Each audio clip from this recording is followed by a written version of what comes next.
Academia Star Trek apresenta A Procura de Spock, o terceiro filme. Star Trek 3, Jornada nas Estrelas, A Procura de Spock. Maravilha, maravilha, maravilha, maravilha. Então agora a gente tem aqui A Procura de Spock. Esse filme é um dos melhores filmes da série, absolutamente, não tenha dúvida, esse filme realmente é muito bom. E aí eu digo pra você de novo, repito, tá lotado de spoiler, porque aqui, como se trata de um filme antigo, a gente vai falar de tudo que acontece no filme. Então a gente vai até pra poder entender, né? Pra você entender que se você tá querendo acompanhar a série agora, você tem que entender o que aconteceu no passado. E pra entender o que aconteceu no passado, vai ter que entender alguns spoilers, porque é aquela história. É muita coisa, o que a gente vai ver aqui é um filme dos anos 80, né? De uma série que já estava tendo um espaço mais ou menos de 20 anos já de sucesso, beleza? Então, vamos seguir aí, vamos lá. A Procura de Spock, eu estou deixando aqui esse selo AL aqui. O que é esse AL? AL quer dizer que é uma classificação, né, livre, certo? É isso que a gente tá falando, é livre. Tanto que tem esse AL aqui no cantinho aqui também do nosso vídeo para dizer que ele é livre também. Qualquer pessoa em qualquer idade pode ver isso aqui, não tô falando nada demais, beleza? Então vamos lá. Título original, Star Trek 3, The Search for Spock. Feito em 1984, duração de 1 hora e 45 minutos. Continuação do projeto Gênesis. Beleza, esse projeto Gênesis que a gente falou no filme anterior, que é o 2 da Ilha de Khan. A apresentação da nave Excelsior, certo? Da nave Excelsior. Temos aqui a guerra, né, ainda, entre Klingon e humanos. Apesar de estarem na Federação, eles estão em guerra ali, tem um embate acontecendo. Tem a volta do Spock aqui, A Procura de Spock, tem a volta do Spock, isso é muito bom. E é o fim da primeira Enterprise. E aqui, por isso que a gente falou da primeira Enterprise agora, porque depois desse filme aqui, a gente não vai falar mais daquela primeira Enterprise. Todas as Enterprise que a gente vir a partir de agora vai ser outra Enterprise. Não vai ser mais. Até esse filme, a nave Enterprise ainda existe, mas depois não tem mais. O final do segundo filme, né? Vocês lembram lá no final do segundo filme, o Spock morre no final do segundo filme, e quando ele morre no final do segundo filme, tem aquela cena, né, deles fazendo todo o lance do funeral, de enviar a cápsula mortuária dele pro espaço, e tinham sido criado naquele momento um planeta com base naquele projeto Gênesis. O projeto Gênesis era um projeto da Federação, criado pelo Dr. Marcos, que é o filho do Capitão Kirk. Você pode ver isso, todas essas informações no nosso vídeo falando do filme 2, a Ilha de Khan, beleza? Nessa aqui, então, no final do filme, a gente viu que um planeta inteiro foi criado, e um planeta inteiro foi criado do nada. Não era um planeta árido, não tinha nada lá. Lançaram uma cápsula de Projeto Gênesis naquele planeta, que ali criou-se então várias estruturas biológicas e criou vida nesse planeta. Beleza. E aí, quando terminou o filme, o Spock tinha morrido e eles resolveram jogar uma cápsula do Spock, a cápsula mortuária do Spock, uma espécie do caixão do Spock, no espaço, e eles mandaram direto para o planeta criado pelo Projeto Gênesis. Beleza, até aí, perfeito. Mandou e foi embora. A Enterprise volta para a Terra. Então Chekhov assume a área de ciências que era de Spock, beleza? O que mais? A Janice Rand, né? A Janice Rand aparece rapidamente nesse filme, mas aparece de novo, de um jeito muito rápido. Não colocam ela, efetivamente, para fazer alguma coisa mais forte, né? É interessante, porque a Janice, ela foi uma das personagens principais no começo da série Enterprise, foi a primeira governança, né, dentro da nave, a que tomava conta de tudo ali, né, organizada e tudo mais. O primeiro filme não aparece, no segundo ela aparece, e quando ela aparece muito rapidamente, né, porque teve até o problema com o teletransporte, ela estava tomando conta do teletransporte na época. Aqui não, aqui ela estava na base, ela continuou lá na base, dentro da Terra, ali em São Francisco, e seguiu a partir daí. Aí vamos lá, o Sulu continua na navegação, mandando ver ali. E aqui tem, olha quem tá aqui, Christopher Lloyd, cara. Christopher Lloyd tava num grande sucesso nos anos 80. Esse filme é de 84. Lembra do filme De Volta para o Futuro, que é de 85, né? E ele fez esse filme e ele é o conhecido doutor, né? Doc Brown, lá no De Volta para o Futuro. Aqui ele tá interpretando então o Capitão Kruger. Kruger, exatamente, Capitão Kruger do Império Klingon. É isso aí, Christopher Lloyd.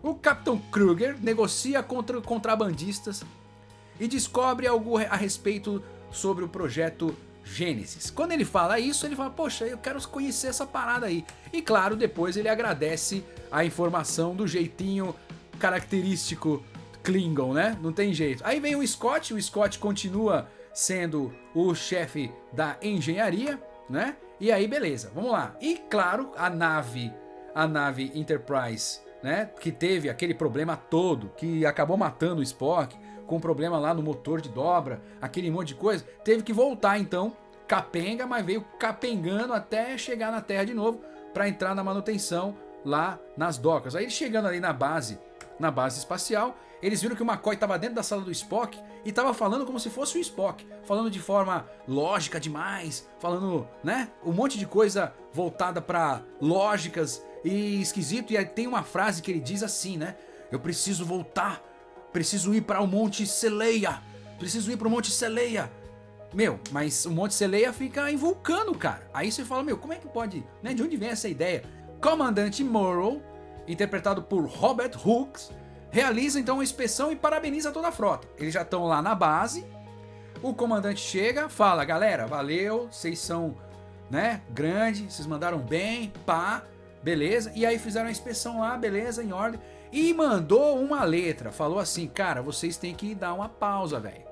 Vocês têm que dar uma pausa porque assim, ó, todos vão ter que migrar da Enterprise para a nave Excelsior porque já não dá mais.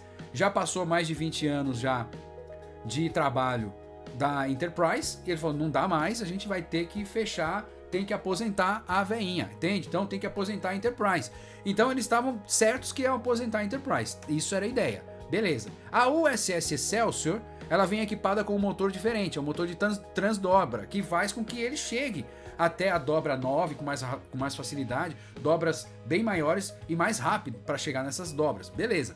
Aqui nós temos o Capitão Lawrence Styles, que foi interpretado pelo James Sikking, beleza? O Styles foi então o primeiro capitão da Excelsior, né? Muito bem. Aí tá aqui, ó, na USS Grissom, né? Aqui nós temos uma turma bem interessante, que é uma turma que precisa, que tá voltando pro planeta Gênesis, o planeta do projeto Gênesis. Eles estão voltando para analisar o planeta, para ver como é que ficou, né? Eles estão voltando para estudar, então tá levando os pesquisadores para aquele projeto, né? Beleza. E aqui quem é o capitão? É o Capitão Esteban, que foi interpretado por Philip Richard Allen, beleza? E quem tá lá? Tá também o David Marcus, que é o filho do Kirk, e a Tenente Saavik, que estão ali na USS Grissom, indo para o planeta do Gênesis para analisar, beleza? Ó, detalhe importante, curioso, que mudaram a atriz. Aqui a gente tem então a Robin Curtis fazendo a Tenente Saavik, beleza? Só que no filme A Ira de Khan, quem fez a Saavik foi a Kristen Ellie. Olha só que diferença, né? E é interessante que assim, usaram, as duas são vulcanas, certo?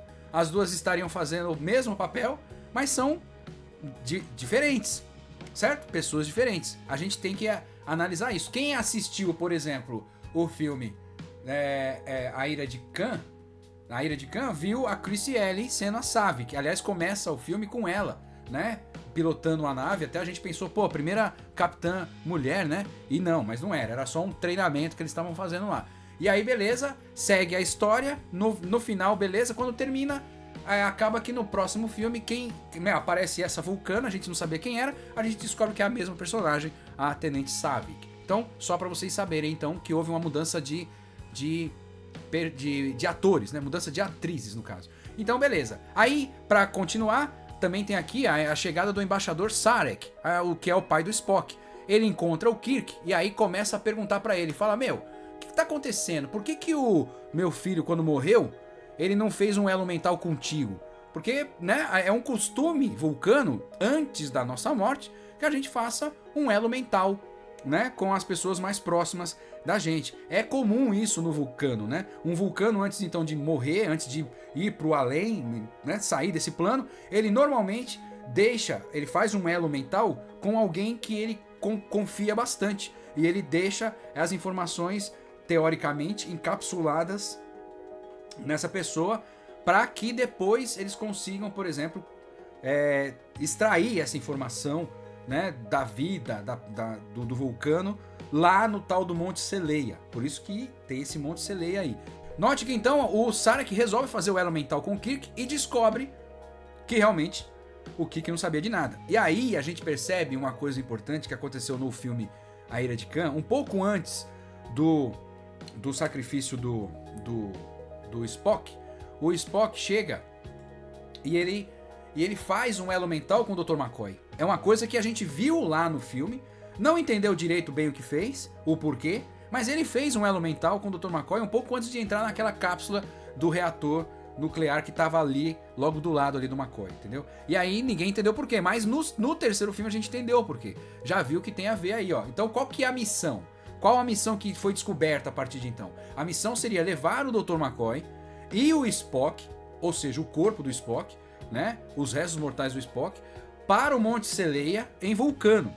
Entende? É essa a missão. Para que aí tentasse ver se daria para liberar a saúde mental do Dr. McCoy, entendeu? Essa é a ideia, beleza? Esse então é o plano, beleza? Então para tirar pro Dr. McCoy não ficar doido, né? Com essas informações todas que o Spock colocou na cabeça dele, ele vai ter que ser liberado lá no Monte Seleia em Vulcano, beleza? Muito bem, então o que acontece? Quando a turma chega lá no planeta onde o Spock estava, eles encontram um monte de micróbio evoluído lá no planeta, cara. Encontram um monte de micróbio evoluído no planeta do lado do caixão do Spock. E não encontram um cadáver do Spock. Você fala, ué, o que acontece aqui? O que tá acontecendo aqui? Não é esquisito isso aqui? Mas beleza, muito bem, né? Aí, beleza, isso aí passa, aí eles voltam, eles estão lá num bar futurístico lá, onde tem os jogos holográficos e tal. E nesse bar tá lá também o Dr. McCoy. O Dr. McCoy lá pedindo ali, né? Tá ali no bar com a galera e tal, né? Mas ele tá muito lógico, tá muito lógico. E ali ele tá tentando negociar, esse cara aqui, ele tá tentando negociar uma nave. Quem tá tentando negociar a nave é o Dr. McCoy. O Dr. McCoy tá tentando negociar uma nave aqui, veja, porque ele tá tentando ir pra esse tal de Monte Seleia, lá em Vulcano. E aí ele sabe que não tá bem e tal.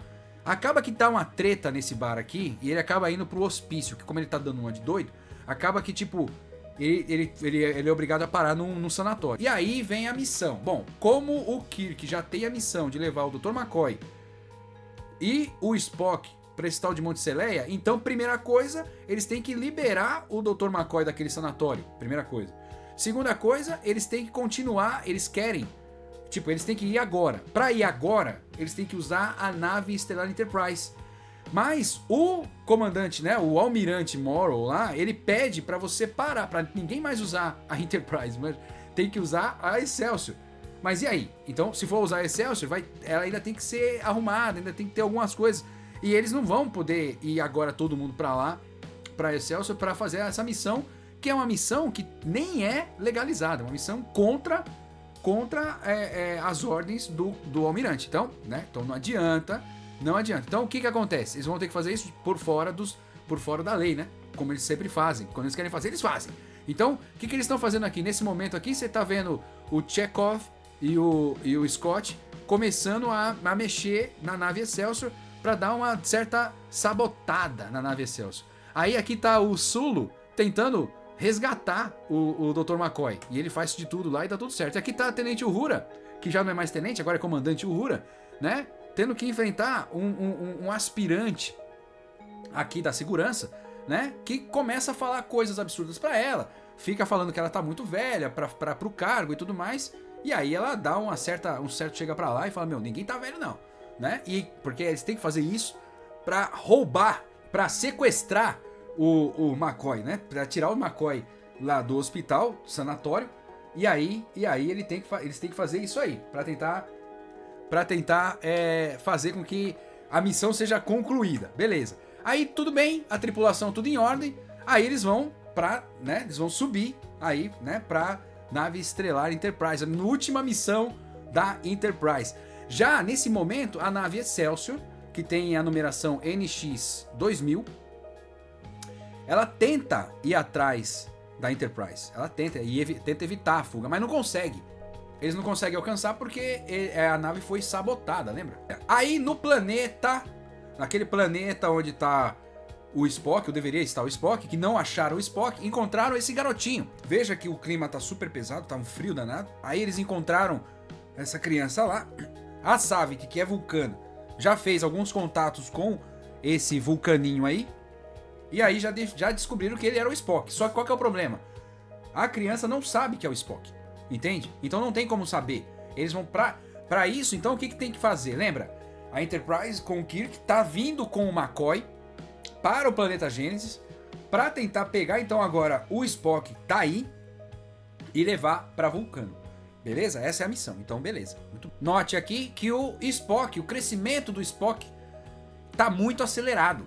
Aqui, veja, na tela passada ele era um jovenzinho, aqui ele já tá um adolescente, já grande, e assim ele vai muito acelerado. Então nesse planeta, o crescimento dele ele é muito acelerado. Aqui já tá de uma forma quase adulta já. Ele tá criando uma estrutura muito rapidamente, o cérebro tá crescendo rapidamente, mas tá vindo sem nenhuma informação. Então ele não consegue falar, não consegue se comunicar, e ele não é o Spock porque ele não tem as memórias do Spock. Só tem sabe que é como se fosse um clone crescendo rapidamente, sem informação nenhuma, né? Muito louco. Aí chega os Klingons na região.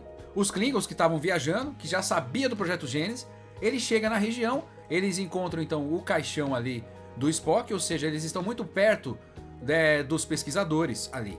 Então, beleza, aí tem esse risco aí. O Kirk chega na mesma hora. O Kirk chega, quando ele chega, ele já vê a nave Klingon.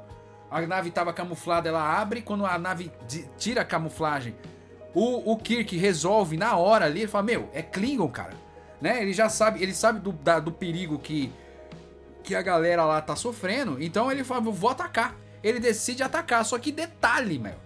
Lembra, a nave Enterprise, ela passou ela tava lá na Terra pra receber reforma. Ela não tava com os escudos adequados, nem com o ataque adequado. Então, foi imprudência mesmo sair com essa nave, um risco muito grande que estava acontecendo. Então, claro, não teve jeito, né? O Kirk decide entrar em confronto, mas sinto muito. O que acontece? Nessa, ele ainda tenta negociar. Aí, como a turma dos Klingons estão com reféns lá, e como refém tava o filho do Kirk, que é o Dr. Marcos, né? Tava a Saavik e tava também o Spock jovem lá, eles tentam negociar. Só que o Kirk tenta enrolar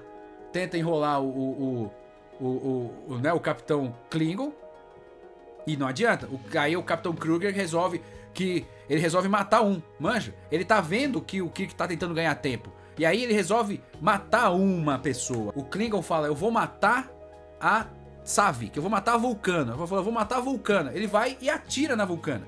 Só que ele atira na Vulcana e o Dr. Marcos ele fica na frente. Acaba que quem toma o tiro é o Dr. Marcos e ele morre, entende? Ou seja, os Klingons mataram o filho de Kirk, certo? E isso é uma verdade. Os Klingons mataram o filho de Kirk. E aqui o Kirk aparece totalmente desolado, sabendo então que perdeu o filho, sabendo que ele tá perdendo a nave. Ele tá numa situação onde ele não sabe muito bem o que fazer. A nave tá toda abalada, tá toda quebrada, né? Ele tá sem defesa, nem arma. A derrota foi dita. E aí o que ele resolve fazer? Ele fala, meu, não tem o que fazer, cara. Pode vir aí. Vem aí buscar, vem aí pegar as coisas que tem na nave. Então ele libera a nave para que as pessoas lá, os Klingons, venham invadir. Então ele liberou a nave para invasão dos Klingons. Aí o que acontece? Ele tá lá para invadir, só que assim, ele resolve ativar a sequência de autodestruição da Enterprise, que ainda não tinha sido acionada. Aliás, já foi acionada, né? A sequência de autodestruição já tinha sido acionada na Enterprise no filme clássico, só que ela foi desacionada porque não precisou chegar aos finalmente, né? Mas aqui eles precisaram ir até os finalmente. E nessa, então, chegaram então os Klingons sobem na nave Enterprise, vai o grupo cheio lá, ao máximo, lá tem 6 Klingons ali, sobem na nave, beleza, só que eles nem sabem que caíram na armadilha, porque eles chegaram lá e a nave começa a se destruir imediatamente. E esse é o fim, então, da primeira Enterprise que a série teve contato. E nessa, então, agora já tá o time inteiro em solo, certo? O time inteiro foi teletransportado para o planeta, e lá ele tá vendo que o planeta, lá todo mundo tá vendo que o planeta tá colapsando. Então eles falam, a gente tem que sair daqui correndo.